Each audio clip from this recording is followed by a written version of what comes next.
Muling binigyang diin ng administrasyon ni Pangulong Ferdinand R. Marcos Jr. ang tama at maayos na paggamit ng pera ng taong bayan.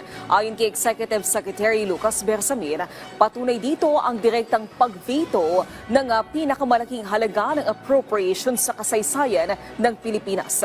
Walaan niyang leader ng bansa ang nagsagawa ng malalim at komprehensibong pagsusuri sa pambansang budget para alisin ang mga hindi kinakailangang gastusin. Kasunod ng veto, nagbigay ang Pangulo ng mga direktiba para ilaan ang bilyon-bilyong pisong pondo sa mga proyekto na magpapabuti sa kapakanan ng mga Pilipino at pag-unlad ng bansa. Naglagay din area ang Pangulo ng mahigpit na kondisyon sa pagpapalabas sa mga pondo para tiyakin na naaayon ito sa pambansang prioridad at protektado mula sa anumang partisan na interes.